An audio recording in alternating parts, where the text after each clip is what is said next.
Are के स्वामी limited ये एक मार्केटिंग कंपनी है, काफी यूनिक सर्विसेज प्रोवाइड करती है एंड अब ये कंपनी अपना आईपीओ भी लेकर आ रही है। जानते हैं इस कंपनी के बारे में, इसके आने वाले आईपीओ के बारे में। कहीं मत जाइए, चैनल को सब्सक्राइब कर लीजिए। सबसे पहले जानते हैं इस कंपनी के बारे में। आर के स्वामी लिमिटेड ये कंपनी 1973 से इस बिजनेस में है। दैट मीन्स आज की डेट में इस कंपनी को इस बिजनेस के अंदर 50 साल से भी ज्यादा का टाइम हो गया है एंड ये कंपनी मार्केटिंग का काम करती है, एक अवार्ड विनिंग कंपनी है एंड काफी यूनिक सर्विसेज प्रोवाइड करती है। जैसे कि ये कंपनी डिजिटल कंटेंट बनाती है, इसके अलावा ये कंपनी इवेंट एंड एक्टिवेशन का काम भी करती है, पब्लिक रिलेशन का काम करती है, सोशल मीडिया मैनेजमेंट करती है, कस्टमर डेटा एनालिटिक्स का भी काम करती है, ऑनलाइन रेपुटेशन मैनेजमेंट भी करती है अपनी क्लाइंट्स का, customer experience management and measurement का भी काम करती है। ये कंपनी कंज्यूमर सेटिस्फैक्शन इंडाइसेस से रिलेटेड भी सर्विसेज प्रोवाइड करती है। ये company campaign management and tracking का भी काम करती है। इसके अलावा ये कंपनी सेंटिमेंट एनालिसिस का काम करती है, लॉयल्टी प्रोग्राम मैनेजमेंट भी करती है, कंज्यूमर सर्वेज भी रन करती है एंड साथ ही साथ ये कंपनी कंज्यूमर इंटेलिजेंस मेजरमेंट का भी काम करती है। ये जो कंपनी की सर्विसेज हैं ये काफी यूनिक है एंड इस तरह की सर्विसेज काफी कम कंपनियां ही प्रोवाइड करती हैं। एंड जो ये इस कंपनी की डिफरेंट सर्विसेज हैं, इन सर्विसेज को इस कंपनी ने 3 सेगमेंट के अंदर डिवाइड किया हुआ है। कौन कौन से 3 सेगमेंट? सबसे पहला है इंटीग्रेटेड मार्केटिंग कम्युनिकेशन, दूसरा है कस्टमर डेटा एनालिटिक्स एंड तीसरा है market research related services. Basically जो भी इस तरह की कंपनियां होती हैं, ये कंपनियां अपनी सर्विसेज दूसरी कंपनीज को प्रोवाइड करते हैं, दूसरे ब्रांड्स को प्रोवाइड करती हैं एंड ये कंपनियां उन ब्रांड्स को, उन कंपनीज को हेल्प करती हैं ग्रो करने में। तो मैं आपको इस कंपनी के कुछ फेमस क्लाइंट्स के नाम बताता हूं। तो इस कंपनी के कुछ फेमस क्लाइंट्स हैं Aditya Birla Sun Life, Sara sanitary ware, doctor Reddy laboratories, EID Parry, Gemini edible, Havells India, Hawkins, Himalaya wellness, HPCL, ICICI, LIC, IFB, Mahindra and Mahindra, ONGC, Royal Enfield, Shriram, UltraTech cement जैसी कंपनियां। एंड बेसिकली आज की डेट में जो ये ट्रेंड चल रहा है, इस तरह की कंपनीज की services maximum banking and finance sector की कंपनियां यूज करती हैं, ऑटोमोबाइल सेक्टर की कंपनियां यूज करती हैं एंड कुछ एक कंपनियां वो एफएमसीजी सेक्टर या फिर कंज्यूमर ड्यूरेबल सेक्टर से भी बिलोंग करती हैं। ये कुछ इंडस्ट्रीज हैं जो इस तरह की कंपनीज की सर्विसेज सबसे ज्यादा यूज करती हैं। अब जो ये इंडस्ट्री है, marketing, advertisement, event management, brand activation, इस इंडस्ट्री की कुछ कैरेक्टरिस्टिक्स होती है। इस इंडस्ट्री में जो कंपनियां ऑपरेट कर रही होती हैं उनकी कुछ कैरेक्टरिस्टिक्स होती हैं। जैसे कि इस इंडस्ट्री के अंदर बहुत सारी छोटी छोटी कंपनियां ऑपरेट करती हैं। इस इंडस्ट्री के अंदर आपको एक बहुत बड़ी कंपनी हार्डली नजर आएगी। दूसरा कैरेक्टरिस्टिक दैट जो ये इंडस्ट्री होती है, इस इंडस्ट्री के अंदर जो कंपनियां होती हैं वो पीपल ड्रिवन कंपनियां होती हैं। मोस्ट ऑफ द केसेस में वो कंपनियां प्रोसेस ड्रिवन नहीं होती। एक बंदा होता है जिसकी वजह से वो पूरी कंपनी चल रही होती है। जैसे ही वो बंदा उस कंपनी को छोड़कर जाता है, उस कंपनी के क्लाइंट्स भी उस बंदे को फॉलो करते हुए बाहर चले जाते हैं। अगला कैरेक्टरिस्टिक है दैट जो इस इंडस्ट्री की कंपनियां होती हैं वहां पर आपको बहुत ज्यादा नॉन कंप्लायंसेस मिलते हैं लीगल फ्रंट पर। अगर आप इनकम टैक्स में प्रैक्टिस करते हो, अकाउंटेंट हो या फिर आरबीआई से रिलेटेड कुछ सर्विसेज प्रोवाइड करते हो एंड आपका कोई एडवर्टाइजमेंट का क्लाइंट है या उससे रिलेटेड आप कुछ काम करते हो, तो आपको पता है दैट अगर कभी आप इस तरह की कंपनी से रिलेटेड कभी इनकम टैक्स में जाओ, कभी जीएसटी में जाओ, कभी आरबीआई में जाओ, तो वहां पर जो ऑफिसर्स होते हैं वो ऑलरेडी मानकर बैठे होते हैं that advertisement, event management, digital marketing, इस तरह की जो कंपनियां होती हैं वहां पर नॉन कंप्लायंसेस बहुत ज्यादा होती है। एंड ये कहीं ना कहीं आपको इस कंपनी के केस में भी नजर आएगा जब आप इस कंपनी की लीगल हिस्ट्री देखोगे। इस कंपनी के अगेंस्ट किस किस तरह के केसेस चल रहे हैं वो देखोगे, तो इस कंपनी के अंदर काफी सारे टैक्सेशन से रिलेटेड केसेस चल रहे हैं। एंड ये ऑलमोस्ट सभी तरह की कंपनियों में देखा जाता है। वो कंपनियां जो पीपल ड्रिवन कंपनियां होती हैं, प्रोसेस ड्रिवन कंपनियां कंप्लायंसेस ओरिएंटेड होती है, पीपल ड्रिवन कंपनियां वो कंप्लायंस ओरिएंटेड नहीं होती। एंड कहीं ना कहीं आप मान के चलो ये कंपनी भी एक पीपल ड्रिवन कंपनी है, ना कि प्रोसेस ड्रिवन कंपनी। अगला पॉइंट दैट जो भी इस तरह की कंपनियां होती हैं उनका क्लाइंट रिटेंशन वो बहुत कम होता है।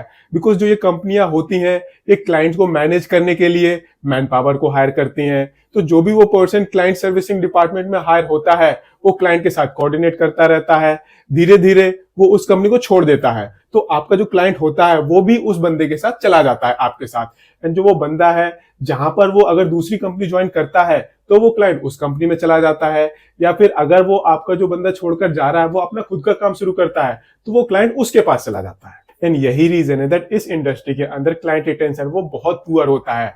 हालांकि इसकी एक्सेप्शंस भी आपको काफी सारी देखने को मिल जाएंगी, बट ये जो क्लाइंट रिटेंशन का इश्यू है ये इस कंपनी के केस में थोड़ा सा कम नजर आ रहा है। बिकॉज आज की डेट में अगर हम इस कंपनी की रेवेन्यू देखें तो इस कंपनी की अप्रोक्सीमेटली 85% रेवेन्यू वो एग्जिस्टिंग क्लाइंट्स के थ्रू ही आती है। एंड जो इस कंपनी की टोटल क्लाइंट्स हैं, अगर हम टॉप 10 क्लाइंट्स के रेवेन्यू देखें तो वो अप्रोक्सीमेटली 42% है। एंड अगर हम टॉप 50 क्लाइंट्स से इस कंपनी की रेवेन्यू देखें तो इस कंपनी की अप्रोक्सीमेटली 72% रेवेन्यू वो टॉप 50 क्लाइंट्स से आती है। तो बेसिकली क्लाइंट रिटेंशन का इशू इस कंपनी के केस में थोड़ा सा कम देखने को मिल रहा है। अभी तक हमने इस कंपनी का बिजनेस प्रोफाइल देखा। अब देखते हैं दैट इस कंपनी के फाइनेंशियल्स वो इस कंपनी के बारे में क्या बताते हैं। तो अगर हम इस कंपनी का टोटल एसेट बेस देखें तो मार्च 2021 में इस कंपनी के टोटल एसेट्स थे 390 करोड़ रुपीस के आसपास के। ये कम होकर मार्च 2023 में 313 करोड़ रुपीस के आसपास पहुंच गए हैं। एंड सितंबर 2023 में तो ये और कम होकर 250 करोड़ के लेवल पर आ गए हैं। ऐसे ही अगर हम इस कंपनी की रेवेन्यू देखें तो मार्च 2021 में इस कंपनी की टोटल रेवेन्यू थी 183 करोड़ रुपीस के आसपास की। ये बढ़कर मार्च 2023 तक अप्रोक्सीमेटली 300 करोड़ रुपीस तक पहुंच गई है। एंड सितंबर 2023 तक इस साल के 6 महीने के अंदर इस कंपनी ने 143 करोड़ रुपीस की रेवेन्यू ऑलरेडी क्लॉक कर ली है।